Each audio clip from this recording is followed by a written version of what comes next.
네, 이번에는 이익 성장주 7선 확인해 보도록 하겠습니다.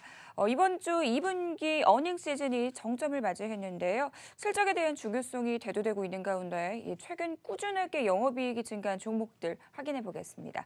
대표님, 어떤 종목들이 올라와 있나요? 예, 종목들이 이번에는 조금 많이 좀 바뀐 것 같네요. 전기차가 이익 성장은 확실히 좋은데 추세자체가 이번에 많이 돌아서 일단 전기차는 지난주에도 몇 종목 뺐고 이번 주에도 몇 종목을 좀 뺐습니다. 그래서 사마콘덴서는 3주 전에 빠졌고 자 일진머티리얼이나 코텍이나 자 에코프로나 이런 종목은 좀 빠지면서 종목들이 조금씩 교체가 좀 되고 있네요. 하면을 보시면 남아있는 지난주에 전기차를 빼버리니 한국전자금융과 테스나 그리고 택은 아직 남아있고 그 다음에 게임주 쪽에 W게임주도 괜찮고 카카오가 요즘 바닥권에서 수급이 들어오고 있고 또 카카오뱅크에 대한 기대감으로 카카오가 흐름이 좋습니다. 여기 있는 종목들은 원래 사상 최대 실적 그리고 지난 3년 동안에 꾸준하게 실적이 나왔었던 자 종목이 되겠죠. 자 그다음에 코엔텍과 와이엔텍 바로 이 폐기물 업체들도 잡혔네요. 이 종목들을 간단히 한번 확인을 해보도록 하겠습니다. 자, 한국전자금융을 보죠. 자, 뭐 잘 아시는 종목. 워낙 그동안에 한국전자금융은 여러분들한테 소개를 너무 많이 해드려왔었네요. 이제 이 정부의 소득주도 성장과 직접적인 종목은 현재는 뭐 한국전자금융, S&Co 정도밖에 없다 말씀을 드려왔는데 여기 보시면 기간수급이 들어오면서 정비를 완성이 되고 있습니다. 거의 매년 사상 최대의 실적 120억과 지난 2년 전에 150억, 작년에 210억. 자, 올해는 글쎄 한 250억까지 예상이 되고 있는 상황입니다. 그래서 정밀이 완성이 되고 사상 최대 실적도 예상이 되고 게다가 기간까지 들어오는 데다가 최근에 정부의 정책, 이 소득주도 성장 정책과도 가장 맞아떨어지는 종목은 한국전자금융입니다. 그래서 너무 많이 오르면 근데 이번에 참 보면 앞서 잠깐 한번 보시면 테마를 한번 쫙 보죠. 이번 그 남북경역 철도 테마 쪽으로 한번 보시면 가장 많이 오른 게 푸른 기술입니다. 푸른 기술이 올라간 이유는 뭐냐면 자, 이 보면 이것도 좀 어떻게 보면 황당하기는 하지요.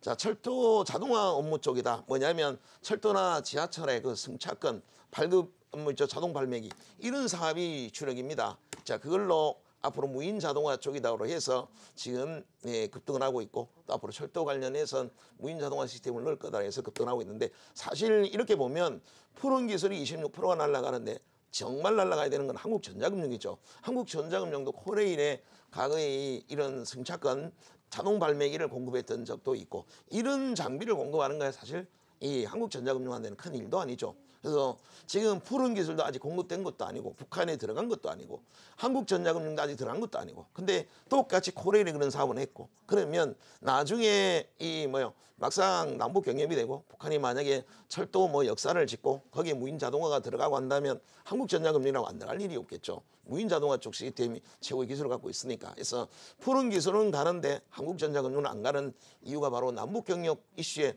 포함이 안 됐기 때문에 그렇습니다. 앞으로 자 여러분들은 푸른 기술이 가면 한국전자금융도 같이 한번 그래 보시면 되겠고 자 테슬라는 여전히 좋습니다. 직전 고점 돌파는 자 다음 주에 아마 이번 주 장 때문에 그랬다라고 봐야 되겠고 실적을 보시면 자 우리가 적자 축소가 굉장히 중요하다고 말씀드렸는데 3년 전에 30억 적자가 냈다가 2년 전에 10억의 적자로 줄었습니다. 이제 적자 축소라 그러죠. 적자 축소가 됐을 때가 오히려 흑자 전환에 성공했을 때보다 더 노리는 사람이 많은데 그리고 지난 연도에 100억의 영업이익이 나왔습니다. 흑자 전환이면서 최대 실적이 나온 것이죠. 그래서 적자 확대가 있고 적자 축소가 있는데 적자 축소가 이렇게 되고 다음 연도는 사상 최대 실적이 나올 게구나. 1분기만 보면 알 수 있겠죠.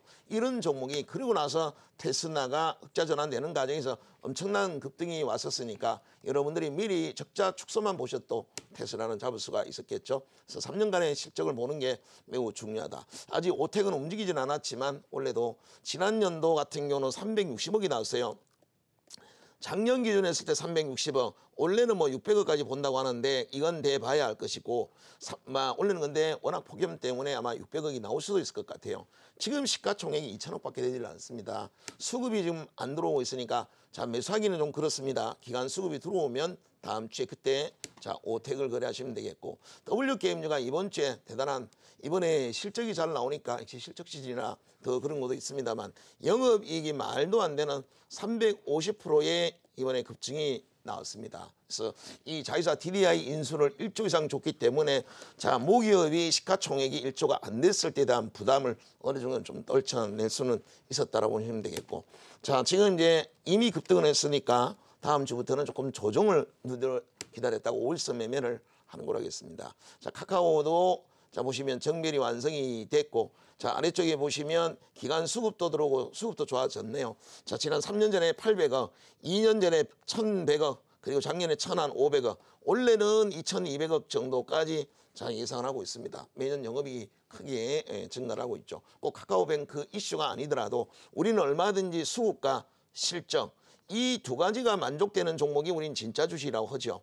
진짜 주식은 최대 실적이 나오는 종목이 메이저 수급이 들어올 때 이때 공략합니다. 그 두 가지 조건을 카카오뱅크가 아니어도 여러분들은 미리 잡을 수가 있었을 것이고, 자 코인텍은 기관들이 들어오면 여러분들이 거래를 하셔야 될 겁니다. 기관 수급은 아직 들어오지는 않았죠. 90억의 영업이익이 2년 전에 150억, 지난 연도는 185억이 나왔습니다.